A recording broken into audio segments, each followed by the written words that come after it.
మీరు కొత్తగా business start చేయాలనుకుంటున్నారా? మార్చ్ 16-17 హైటెక్స్ లో ఫ్రాన్సెస్ ఇండియా బిగ్గెస్ట్ ఫ్రో ఎక్స్పో. అలాంటి వ్యక్తి ఈ రోజు పవన్ కళ్యాణ్ గారు భీమవరంలో పోటీ చేస్తారనుకున్నాం.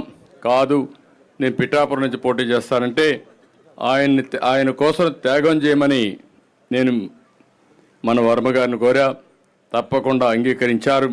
నేను ఒకటే మిమ్మల్ని కోరుతున్నా, ఏదైతే ఈరోజు పవన్ కళ్యాణ్ గారు ఈరోజే కాదు 2014లో ఈ రాష్ట్రం బాగుండాలి, ఈ రాష్ట్రం బాగుండడం కోసం నేను పోటీ చేయని ఈసారి నేను కూడా పూర్తిగా ఎన్డీఏకి సహకరిస్తానని చెప్పి సహకరించిన వ్యక్తి పవన్ కళ్యాణ్ గారు. అదే మాదిరిగా ఈ ప్రభుత్వం పైన వ్యతిరేకత ఉంది.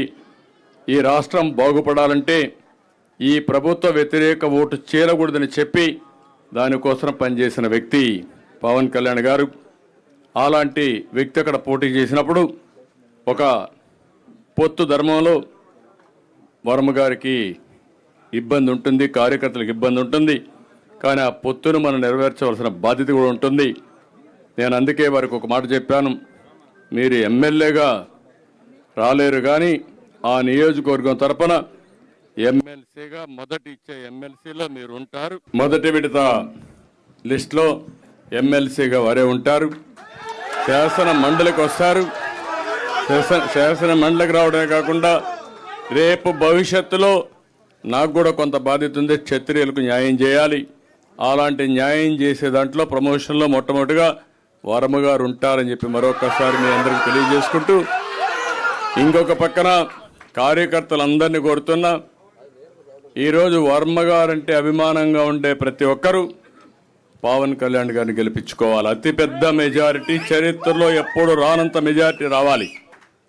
ఈరోజు దుర్మార్గులు వైసీపీని చూస్తే ఒక నాయకుడు పోటీ చేస్తామంటే ఆ నాయకుడు పోటీ చేసిన సీట్లో ఈర్ష్య, అసూయ భరించలేకుండా ఇష్టానుసారంగా ఇబ్బంది పెట్టే పరిస్థితికి వచ్చారు. నేను అందుకే ఈ రోజు నుంచి మిమ్మల్ని కోరుతున్నా, ఎక్కడ కూడా ఒక చిన్న ఇది రాకుండా మీరే వర్మ క్యాండిడేట్ అయితే ఎట్లా పనిచేస్తారో దానికంటే 10 రెట్లు ఎక్కువగా పనిచేసి పవన్ కళ్యాణ్ గారిని బ్రహ్మాండమైన మెజారిటీతో గెలిపించవలసిందిగా ప్రతి ఒక్కరిని కోరుకుంటూ, ఈరోజు మాగుంట రాక ఏమీ మీకు అనుమానం లేదు. ఈరోజు చూస్తే మొత్తం ఒంగోలు నాయకులు వచ్చారు, కార్యకర్తలు వచ్చారు. ఈరోజు నాకు అన్నీ చెప్పాను. నేను అదే చెప్పింది, అదే క్లారిటీ.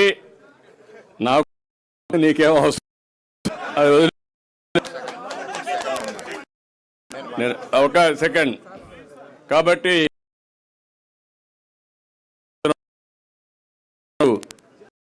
శ్రీనివాసరెడ్డి గారు వచ్చినట్టు జిల్లా రాజకీయం తిరగబడింది. రేపు డెఫినెట్ గా 100% స్థానం మనదే. దాంట్లో మీకు అనుమానం. ఉధృతంగా గాలి వీస్తా ఉంది, మీరు గుర్తుపెట్టుకోవాలి. ఇది పెను తుఫానుగా మారుతుంది. ఈ తుఫాన్లో ఎవరైనా అడ్డం వస్తే కొట్టుకోపోవడం తప్ప వేరే మార్గం లేదు. రేపే మనకు ప్రధానమంత్రి గారి మీటింగ్ ఉంది. ఆ మీటింగ్ అంతా కూడా మీరు ప్రిపేర్ కావాలి. దర్శి కూడా తొందరలో నిర్ణయిస్తాం. పెడతాం. ఏం చచ్చిపోవక్కర్లేదు, నువ్వు ధైర్యంగా ఉండు. అయిపోయింది ఆ రోజులు ఇంకా. కాబట్టి అవన్నీ కూడా ఏం చేయాలో చేస్తా అని చెప్పి తెలియజేసుకుంటూ, ఒక్క నిమిషం వర్మ గారు మాట్లాడు. Only 1 minute. తండ్రి సమానులు చంద్రబాబు నాయుడు గారు, మరి అక్కడ ఉన్న కార్యకర్తలందరినీ కూడా నువ్వు నేను ఆదుకుంటాం, ఆ బాధ్యత నాదని తెలియజేశారు. అలాగే నా భవిష్యత్తు కూడా క్లారిటీగా చెప్పారు. నేను భవిష్యత్తు గురించి చంద్రబాబు నాయుడు గారు ఆశీస్సుల ప్రకారం 20 సంవత్సరాల నుంచి పార్టీని కొమ్ము కాస్తా ఉన్నాం. నేను కోరేది ఏంటంటే కార్యకర్తల్ని చూసుకోవాల్సిన బాధ్యత. రెండవది, మా నియోజకవర్గానికి సంబంధించి పురుషోత్తపట్నాన్ని తిరిగి ప్రారంభించడం. అలాగే ఏలేరు ఫేజ్ 2 శంకుస్థాపన చేసి చంద్రబాబు నాయుడు గారు చేసింది ఆగిపోవడం వల్ల రైతులు 2 పంటలు పండట్లేదు. వాటి సార్ని అడిగాను, సార్ కూడా చెప్తారని తెలియజేస్తూ, సార్ ఆదేశాల మేరకు పనిచేస్తా. నేను చంద్రబాబు నాయుడు గారికి తాలిబాన్ లాంటి శిష్యుడు. నేను ఎప్పుడు కూడా పరిగెట్టిస్తాం. అక్కడ మన పవన్ కళ్యాణ్ తెలుగుదేశం పార్టీ పునాదులతో బలీయంగా పిఠాపురంలో ఉంది. ఆ పునాదుల మీద ఆయన్ని గెలిపించి చంద్రబాబు నాయుడు గారు మెచ్చుకునే విధంగా అత్యధిక మెజార్టీతో గెలిపిస్తాం. మా రైతులకు కొద్దిగా కోరుతున్నాం. తప్పకుండా వారు చెప్పినట్టు అన్ని చేస్తాం. సుమన్ టీవీలో మీ పర్సనల్ అండ్ బిజినెస్ ప్రమోషన్స్ కోసం కింది నెంబర్కి కాంటాక్ట్ చేయండి.